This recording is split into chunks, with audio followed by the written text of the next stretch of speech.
When starting your journey as a racket stringer, remembering the proper steps and how to execute them is vital. But when you're new, well, confidence is often lacking. Nobody likes messing up, and worrying about the possibility of messing up can slow you down or cause mistakes. Did I mention the time it takes to complete a string job? I've reached a point in my career where I consistently complete a string job in about 20 minutes. But it sure wasn't always like that. My first experience was stringing a wooden racket that took me 1.5 hours to complete. Learning to detect and avoid stringing errors is a fundamental part of the process. It's through this learning process that we gain experience and improve. Every mistake is an opportunity to learn and grow, so don't be discouraged. Remember, even the most experienced stringers have made their fair share of mistakes. With each string job, you'll gain more confidence, and before you know it, the stringing process becomes more of a routine and less of a chore. Once you establish a routine and master the techniques and methods, you'll feel a sense of control and confidence. The stringing process will start to feel like second nature, and this is when your consistency will shine through, giving you a sense of accomplishment and pride. Finally, you'll realize that you've become a jack of your trade, and this is just the beginning of your journey as a racket stringer. Although I'm not saying this is a good or bad thing, some stringers I know, myself included, reach a level where stringing becomes therapy. What do you think about connecting stringing with therapeutic benefits? I would love to hear your comments below.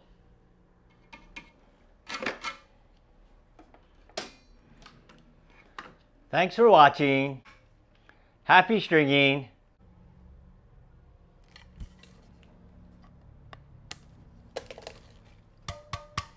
And let your strings play.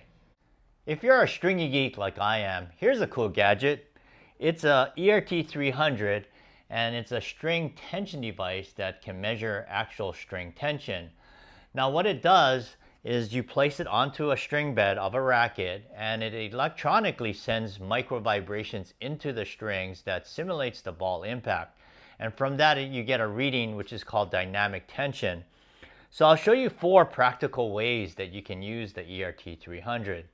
So I have a bunch of rackets here, and for this first test, these 2 rackets I just got from clients that I've never strung for, and strings, and I don't know what reference tension they use. So, and I get this question asked once in a while, is like, what do you think what the tension is on that? So I'm gonna just try and see what I think it is, just based on just hitting it on my hand.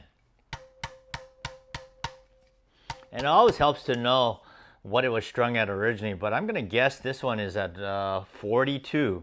So I'll go ahead and place the ERT 300, and basically you're gonna center it on the string bed.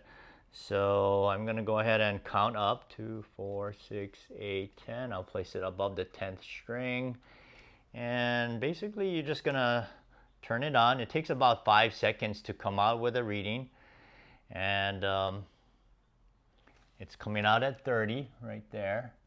Now that's not the actual tension. So again, that 30 is a DT reading. So I'm gonna go ahead, and it has a conversion chart. So I'll go ahead and pull it up here. And at 30, it's saying it's at 44 pounds. So that was pretty close.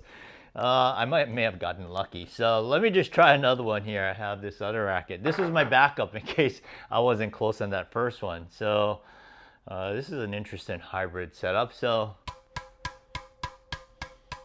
I'm gonna say this one's a little tighter.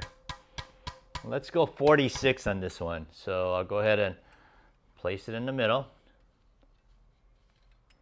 And depending on the strings, it does read differently.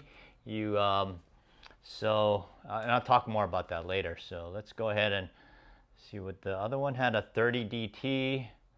Oh, okay, so this one's at 27. So much for my predicting what this tension is. So at 27 DT, we're looking at 40 pounds. All right. It sure sounds tighter, but again, it might be because of the gauge of the string. So that's one way you can measure the actual tension on a racket. Now the second way you can do it is when you're trying to track consistency in your string jobs. And I take a reading right after it comes off the stringing machine. So this is a racket that I just strung. And what I'm hoping for is that this will read at 34 DT. So I'm going to go ahead and place it here. And I do log it down in my records because I want to make sure that my DT reading is plus or minus 1 unit. So yeah, it's right there. So it's always nice when it's right on the number I'm shooting for. So in case you're wondering what 34 DT is, that would come out to 49 pounds. And I did string this at 50-48. It's a hybrid setup of polyester and synthetic gut. All right, the third purpose for this that you can use it for is to check the health status of a strings if I strung it before. So like I mentioned earlier, I always measure the initial DT. So on these two rackets, I had one is 37 and this one's at 38 DT. So let's go ahead and take a reading on this one. And this one was strung 28 about 5 months ago. So, and this is a polyester setup here on the mains and crosses. So I'll go ahead and place it here. So this is the one at 37 DT.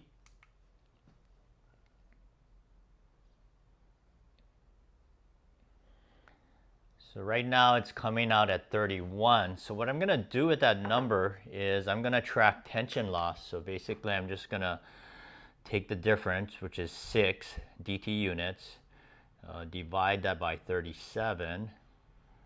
And so it's coming out with 16% tension loss. And what the ART 300 recommends is that whenever the tension loss reaches 10% and a maximum of 20%, you really should restring your racket. So that 16% is right in that range there. So I'm glad that my client brought it in. All right, so in this fourth application, what you can do with a DT is you can determine when you go from one head size to another, and it does depend on the string and the string pattern. But anyway, when you're going from one head size to another, you can figure out what tension will match the DT, because the DT will reflect how it feels when you're hitting it. So you really want to make sure you know what your DT number is. So let's take, for example, these two rackets at 37 and 38. This is a 98 head size and with a 16-19 string pattern. Now this racket is similar. This is a 98 with a 16-19.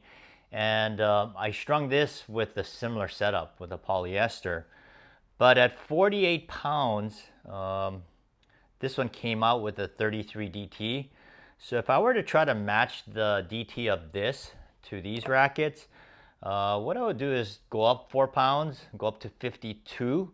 And I'm guessing it might come closer. Well, it should come closer to what it is here. But yeah, I would string it up, take a reading, and if it's at 37, 38, then I know that at least the DT matches up. So it'll give you a similar feel, but you can see that stringing this at 52 and let's say that one at 56, that's the goal, is to match the DT, not so much the actual reference tension. So anyway, those are 4 ways that you can use the ERT 300.